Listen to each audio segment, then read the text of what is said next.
अस्त्राक्षीद् भगवान् विश्वं गुणमय्यात्ममायया तया त्वया तया संस्थापयत्येतद् भूयः प्रत्य अभिधास्यति. By his self-filtered potency of the three modes of nature, the Lord has caused the creation of this universe. By her, he maintained the creation and conversely dissolves it again and again. This cosmic universe is created by the Lord for those living entities who, carried away by the illusory thoughts of becoming one with Him by imitation. The three modes of mental nature are for the further bewilderment of the conditioned souls. The conditioned living entity, bewildered by the illusory energy, constants as a part of the mental creation due to forgetfulness of spiritual identity, and thus he becomes entangled in mental activity life after life. This metal world is not for the purpose of Lord Himself, but for conditioned souls who want to be controlled due to their God gifted minute independence. Thus, the conditioned souls are subjected to the repeated birth and death. So, some purport looks Prabhupada saying the same thing again. Actually, there is a difference because even the point which Maitreya is trying to and Vidra is trying to establish is also Maitreya is helping Vidra to understand also this conversation also. So there is some little bit change.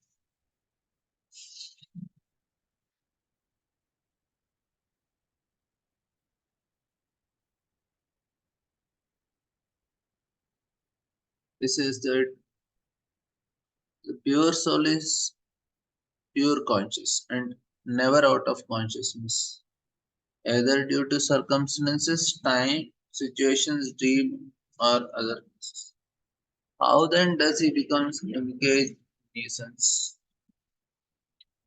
The consciousness of living being is always present and never change under any circumstances, as above mentioned. When a living man moves from one place to another, he is conscious that he has changed his position. He is always present in the past, uh, present, and future, like electricity. One can remember incidents from his past and can conjecture conjecture about his future also on the basis of his past experience. He never forgets his personal identity even though he is placed in awkward circumstances. How then can a living entity become forgetful of his real identity as pure spirit souls? Identify with matter unless influenced by something beyond him? So this is a very nice question that he asked. We are telling we are influenced by some we are influenced by Maya. But how is it possible that we are identifying something inferior and as like say I will not identify myself as a dog or a cat.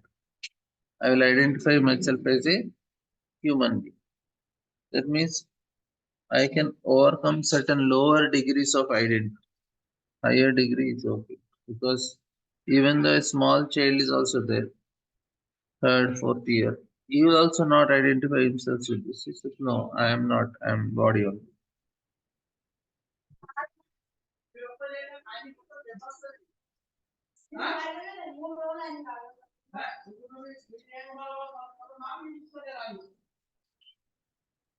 The conclusion is that the living entity is influenced by the avidya potency as confirmed in Vishnu Puran in the beginning of Srimad.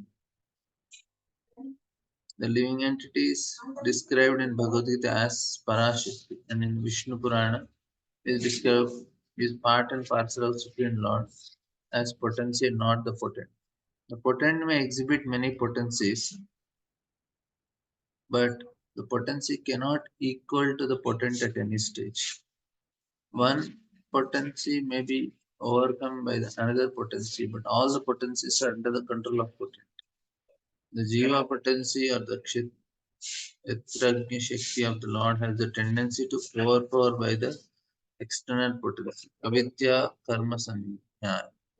And in this way, he is placed in awkward circumstances of mental existence. The living entity cannot be forgetful of his real identity unless influenced by avidya potency. Because the living entity is prone to be influenced by the avidya potency, he can never equal to the supreme potency. Very nice question. Try to understand that for a living entity to identify with something lower, it need to uh, be having some other power is working on it. That's why. Like say in a drama, I am identifying myself as a king.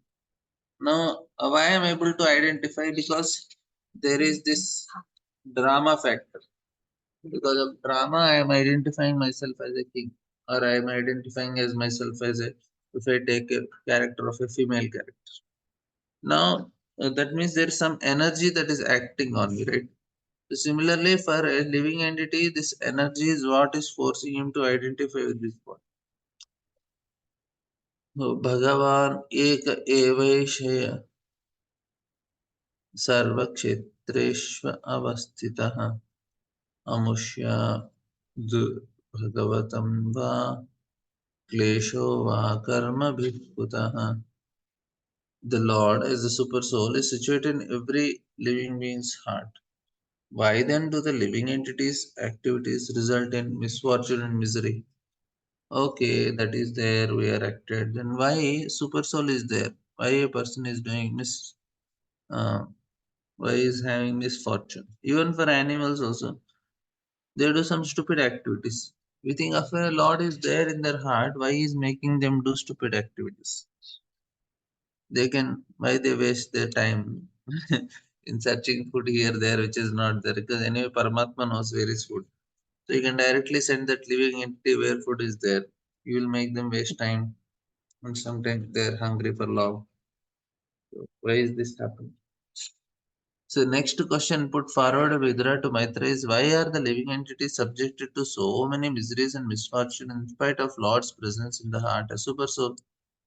The body is considered the fruitful tree, and the living entities and the Lord as super soul are like two birds seated in the tree. The individual soul is eating the fruit of the tree, but the super soul, the Lord, is witnessing the activities of the other bird. A citizen of stage may suffer miseries for want of sufficient supervision by the state authority. But how can it be possible that a citizen suffers from other citizens while the chief of the state is personally present? So, okay, I'll have a problem, but already there is somebody above. Then how they are allowing this suffering to happen? From another point of view, it is understood that the Jiva living entities qualitatively one with the Lord, and thus his knowledge in the pure state of life cannot be covered by nescience, especially in the presence of the Supreme Lord. How then does the living entity become subjected to the ignorance and covered by the influence of Maya? The Lord is the Father and protector of every living entity, and he is known as the Bhuta Bhrit, or the maintainer of living entities.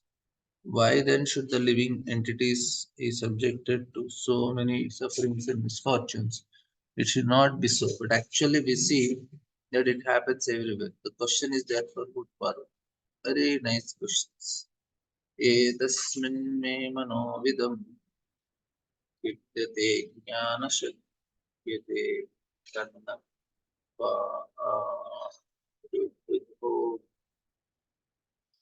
कश्मलं मानसं मनमः. O great and learned one, my mind is greatly illusioned by distress of this nuisance and therefore request you to clear up. Such bewilderment as represented here by Vidura takes place for some living entity but not for everyone. For if everyone was bewildered, there would be no possibility of solution by higher personalities.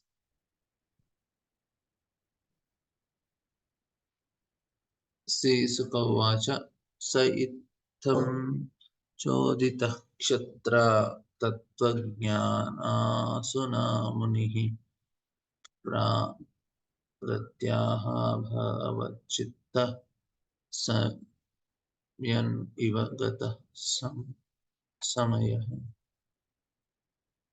This is Surya Goswami Maitreya being thus agitated by the inquisitive Vidura.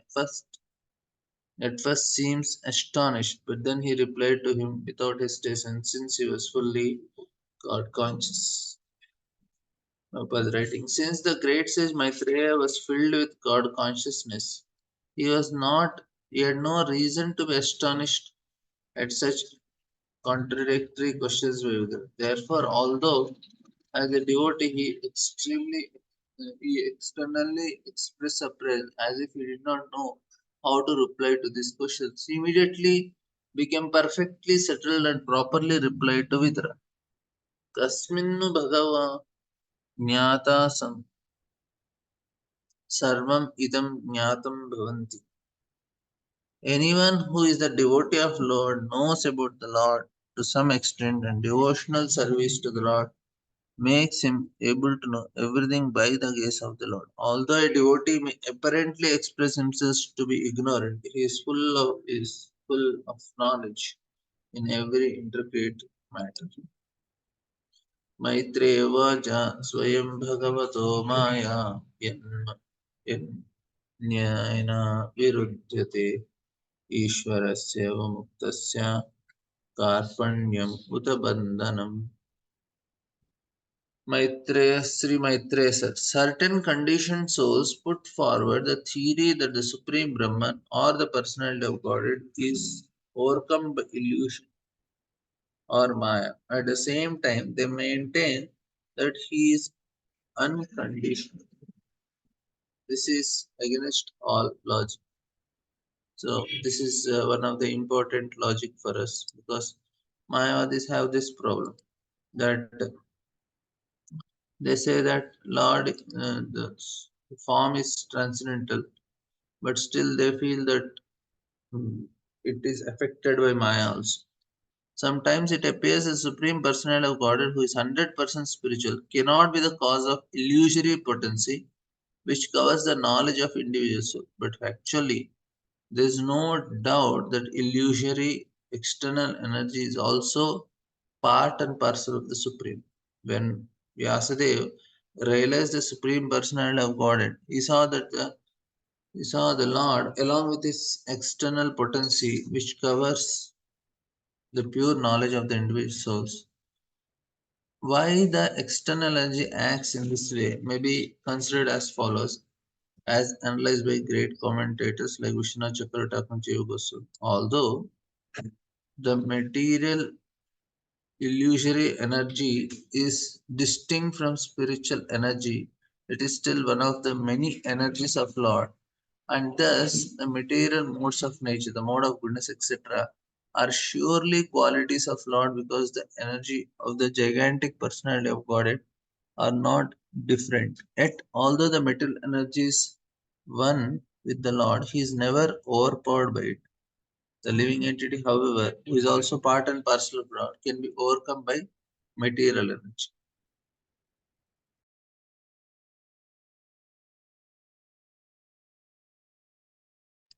The inconceivable Yogamaya,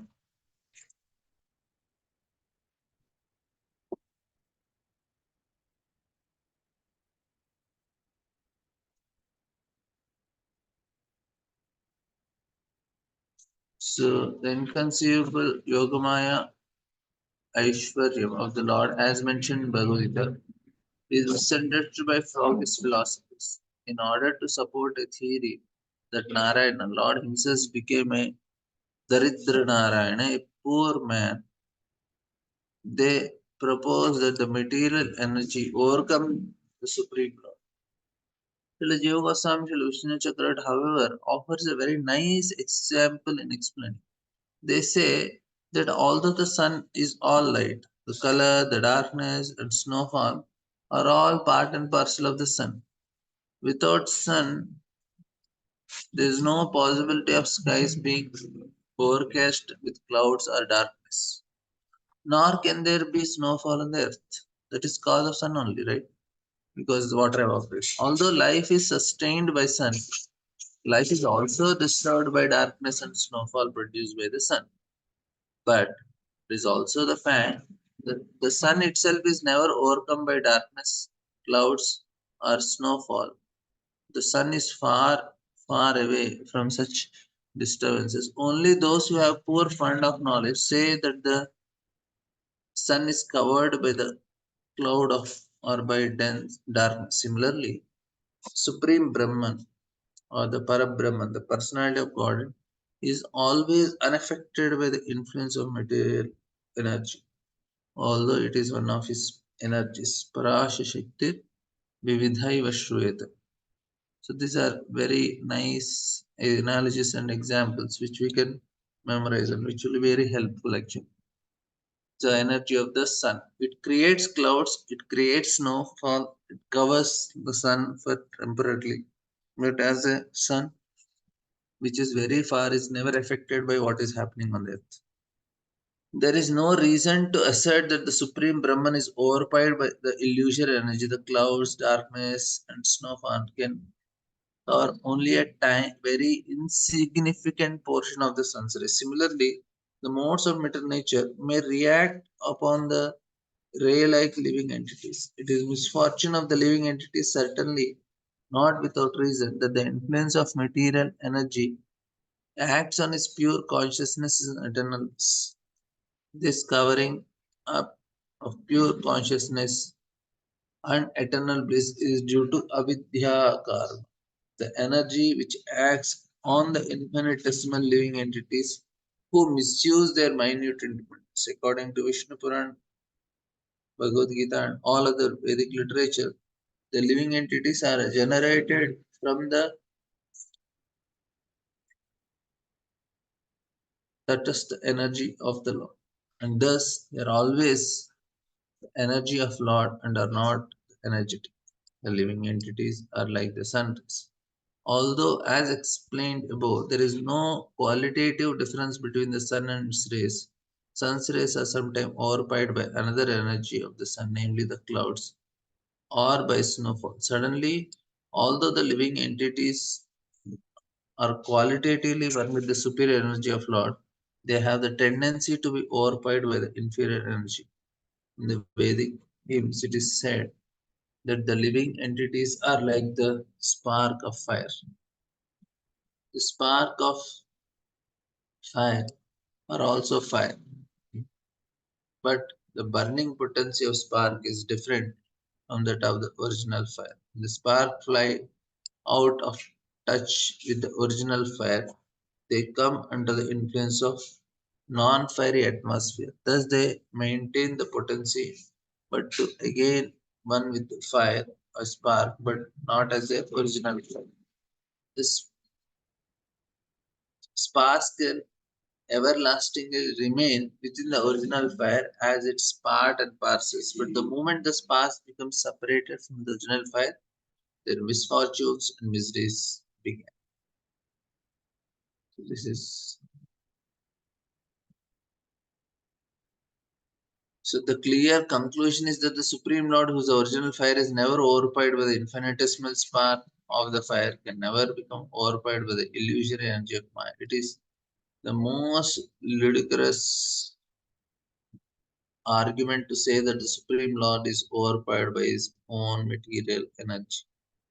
It's a very nice argument, and again, Prabhupada comes with the same foggish philosophers who put forward that argument that the Supreme Lord is overpowered by material mode of goodness are themselves illusioned by the same uh, by the same material energy, although they think themselves liberated. And,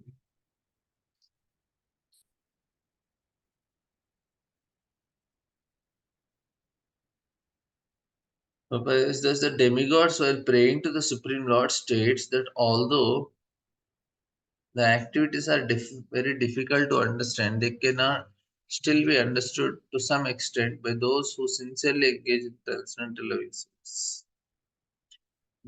यत् अर्थेन विना मुष्य पुंसाम् आत्मा विपर्ययः प्रतीयत उपदृष्ट स्वश्रेयश्चेदनादिकः. The living entity is in distress regarding his self-identity.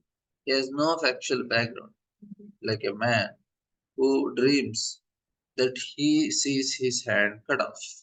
This is a very famous example. A teacher in the school once threatened his pupil that he would cut off the pupil's head and hang it onto the wall so that the child could see how his head is being cut off. The child becomes frightened and stops his mischief. Similarly, the miscreants of the pure soul and the disruption of his self identification are managed by the external energy of Lord, which controls those miscreants, living entities, who want to go against the will of the Lord. Actually, there is no bondage or misery for living entity, nor does he ever lose his pure knowledge, his pure consciousness when he thinks a little seriously about his position. He can understand that he is eternally subordinate to the mercy of the Supreme, and that his attempts to become one with the Supreme Lord is false illusion. Life after life, living entity falsely tries to lord it over matter nature and become the lord of the material world, but there is no tangible result. At least when frustrated, he gives up his material activities and tries to become one with the Lord and speculate with much jugglery of words but without success. Prabhupada writes, these activities are performed in the direction of illusion energy. The experience is compared to the experience of one's having his head cut off in a dream. The point is the man who has been cut off also sees with his head as being cut off. If a person's head is severed, he loses his power to see. Therefore, if a man sees that his head has been cut off, it means he thinks like that his hallucination. Similarly, a living entity is eternally subordinate to the Supreme Lord and he has this knowledge with him, but artificially he thinks that he is God himself and that although he is God, he has lost knowledge due to mind. This conception has no meaning, just as there is no meaning to seeing one's head being cut off. This is the process by which knowledge is covered, and because this artificial rebellious conditions of living entities can give him all trouble, it is to be understood that he should take to his normal life as a devotee of the Lord and be relieved from the misconceptions of being God. The so called liberation of thinking oneself God is the last reaction of avidya by which the living entities entrap.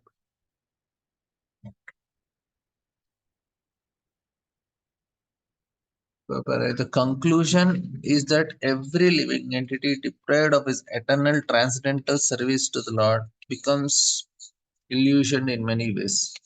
Even in his conditioned life, he is the eternal servant of Lord. This servitude under the spell of illusory Maya is also a manifestation of his eternal condition of service. Because he has rebelled against the service of Lord, he is therefore put into the service of Maya. He is still serving, but in a perverted manner. When he wants to get out of service under the material bondage, he next desires to become one with the Lord. This is another illusion. The best course, therefore, is to surrender unto the Lord and get rid of all illusion. Daiviyesha gunamayi mama maya dur. यथा जले चन्द्रमस्य कम्पादिष्टत् कृतो गुणः दृश्यते सन्नपि दृष्टिर् आत्मनो नात्मनो गुणः. As the moon reflected on water appears to see the seer to trouble due to being associated with the quality of water, so the self associated with matter appears to have qualities of matter. So nice example is given of water. So when water is reflected and the water is moving, it looks like moon is the supreme soul. The personality of God is compared to the moon in the sky, and the living entities are compared to the reflection of moon on water. The moon in the sky is fixed and does not appear to appear like the moon on the water. Actually, like the original moon in the sky, the moon reflection in water should also not quiver. But because of being associated with water, the reflection appears to be quivering. Although in actual fact the moon is fixed. The water moves, but the moon does not. Similarly, the living entity appears to be tainted by material qualities like illusion, lamentation, and miseries. That means soul is always pure, but it is affected because of identification. Although in pure spirit soul, such qualities are completely absent. The word pratiyate, which means apparently and not actually, like the experience of having one's head cut off in a dream, is significant here. The reflection of moon on water is the separated rays of the moon, but not the actual separated part and parcel of the Lord, entangled in matter when the water of metal existence, have the quivering quality, whereas the Lord is like the actual moon in the sky, which is not at all in touch with water. The light of the sun and moon reflected on matter makes the matter bright and praiseworthy. The living symptoms are compared to the light of the sun and moon, illuminating material manifestations like trees and mountains. The reflection of sun or moon is accepted as real sun or moon by less intelligent men, and the pure monistic philosophy developed from these ideas. In fact, the light of sun and moon are actually different from sun and moon themselves, although they're always connected. The light of moon spread throughout the sky appears to be impersonal, but the moon planet, as it is personal, and the living entities on the moon planet are also personal. In the rays of the moon, different material entities appear to be comparatively more or less important. The light of the moon on the Taj Mahal appear to be more beautiful than the same light in the wilderness. Although the light of moon is same everywhere, due to being differently appreciated, it appears different. Similarly, the light of Lord is equally distributed everywhere, but due to being differently received, it appears to be different. One should not therefore accept the reflection of moon and water as actual and misunderstand the whole situation. Although monistic philosophy, the querying quality of moon is also variable, and the water is standing still, there is no query. The more subtle condition souls quivers less. But due to material connection, the quivering quality is more or less present everywhere. Let's take one more shloka. Savai nivritti dharmena vasudevanukampaya bhagavad bhakti yogena tri त्रयोदत्ते शनैरिमा. But this misconception of self-identity can be distinguished gradually by the diminished gradually by the mercy of personality of God. Although the process of devotional service to Lord is more in the mode of detachment. The querying quality of material existence, which comes from identification with matter or from thinking oneself to be God due to the material influence of philosophical speculation, can be eradicated by devotional service to the Lord by the mercy of personality of God Vasudeva, as discussed in the first canto, because the application of devotional service to Lord Vasudeva invites pure knowledge. quickly tackles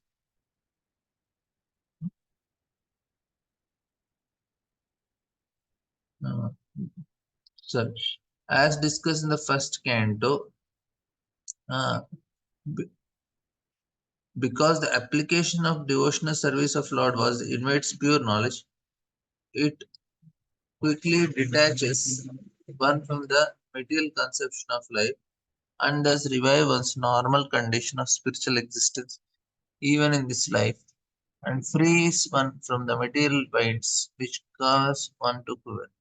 Only knowledge in devotional service can elevate one towards the path of liberation.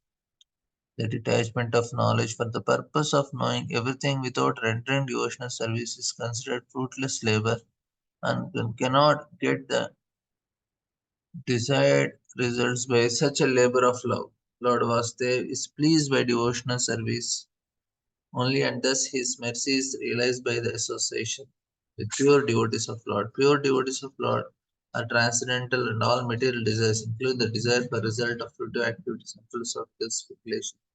One wants to acquire the mercy of Lord, one has to associate with pure devotees. Such association alone can be by degree realize one from the quivering elements. So yeah, we'll end here because it's quite fast. Thank you all very much. Tomorrow we'll continue. Srila Prabhupada ki Jai, Srimad Bhagavatam ki Jai.